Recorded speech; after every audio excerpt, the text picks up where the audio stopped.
The Thorn. There is a thorn, it looks so old, in truth you'd find it hard to say how it could ever have been young, it looks so old and grey. Not higher than a 2 years' child, it stands erect, this aged thorn. No leaves it has, no prickly points, it is a mass of knotted joints, a wretched thing forlorn. It stands erect, and like a stone, with lichens is it overgrown. Like rock or stone, it is o'ergrown with lichens to the very top, and hung with heavy tufts of moss, a melancholy crop. Up from the earth these mosses creep, and this poor thorn they clasp it round, so close you'd say that they are bent, with plain and manifest intent to drag it to the ground, and all have joined in one endeavour to bury this poor thorn forever. High on a mountain's highest ridge, where oft the stormy winter gale cuts like a scythe, while through the clouds it sweeps from vale to vale. Not 5 yards from the mountain path, this thorn you on your left espy, and to the left, 3 yards beyond, you see a little muddy pond, of water never dry, though but of compass small and bare, to thirsty suns and parching air. And close beside this aged thorn there is a fresh and lovely sight, a beauteous heap, a hill of moss, just half a foot in height. All lovely colours there you see, all colours that were ever seen, and mossy network too is there, as if by hand of lady fair the work had woven been, and cups, the darlings of the eye, so deep is their vermilion dye. Ah me, what lovely tints are there, of olive green and scarlet bright, in spikes, in branches, and in stars, green, red, and pearly white. This heap of earth, o'ergrown with moss, which close beside the thorn you see, so fresh in all its beauteous dyes, is like an infant's grave in size, as like can be, but never, never anywhere an infant's grave was half so fair.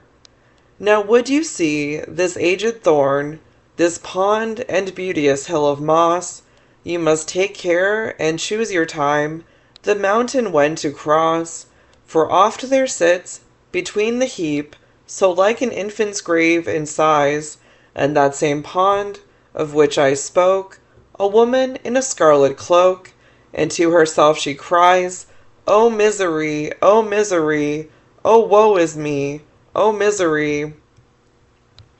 At all times of the day and night this wretched woman thither goes, and she is known to every star and every wind that blows.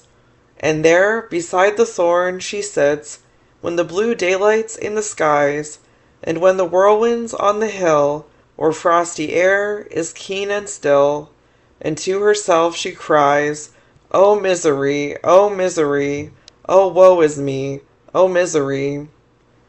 Now wherefore thus, by day and night, in rain, in tempest, and in snow, thus to the dreary mountain top does this poor woman go? And why sits she beside the thorn, when the blue daylight's in the sky, or when the whirlwind's on the hill, or frosty air is keen and still, and wherefore does she cry? Oh, wherefore, wherefore, tell me why does she repeat that doleful cry? I cannot tell, I wish I could, for the true reason no one knows, but would you gladly view the spot to which she goes, the hillock like an infant's grave, the pond and thorn so old and grey, pass by her door, 'tis seldom shut, and if you see her in her hut, then to the spot away.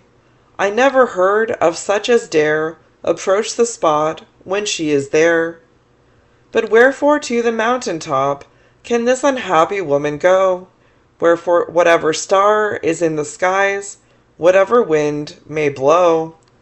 Full 20 years are past and gone, since she, her name is Martha Ray, gave with a maiden's true good will her company to Stephen Hill, and she was blithe and gay, while friends and kindred all approved of him whom tenderly she loved.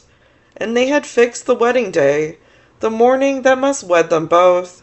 But Stephen to another maid had sworn another oath, and with this other maid to church, unthinking Stephen went. Poor Martha, on that woeful day, a pang of pitiless dismay into her soul was sent. A fire was kindled in her breast, which might not burn itself to rest. They say, full 6 months after this, while yet the summer leaves were green, she to the mountain top would go, and there was often seen. What could she seek, or wish to hide? Her state to any eye was plain. She was with child, and she was mad, yet often was she sober sad, from her exceeding pain. O guilty father, would that death had saved him from that breach of faith. Sad case for such a brain to hold communion with a stirring child. Sad case, as you may think, for one who had a brain so wild. Last Christmas Eve we talked of this, and grey-haired Wilfred of the Glen held that the unborn infant wrought about its mother's heart and brought her senses back again. And when at last her time grew near, her looks were calm, her senses clear. More know I not, I wish I did, and it should all be told to you, for what became of this poor child no mortal ever knew.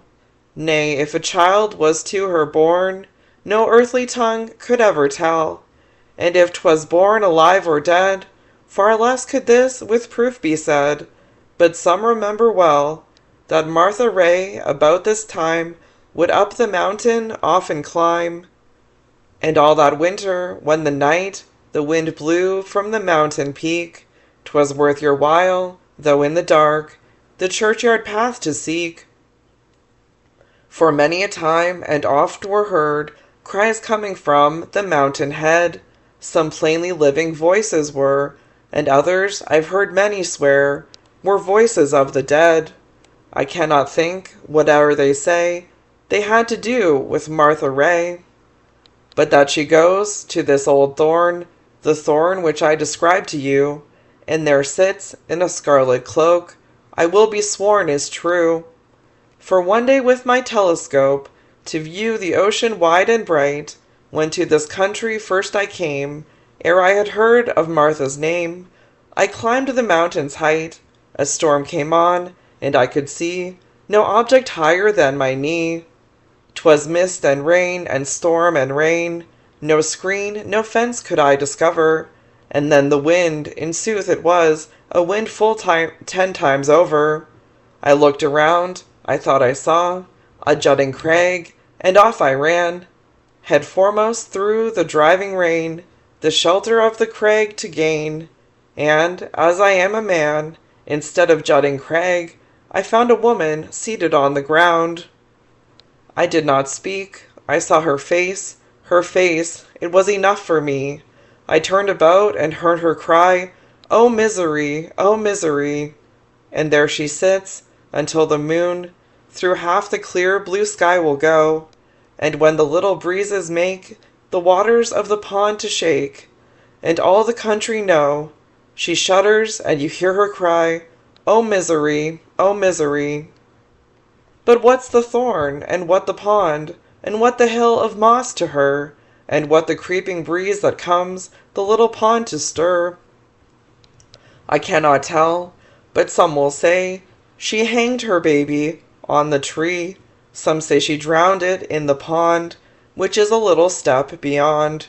But all and each agree the little babe was buried there, beneath that hill of moss so fair.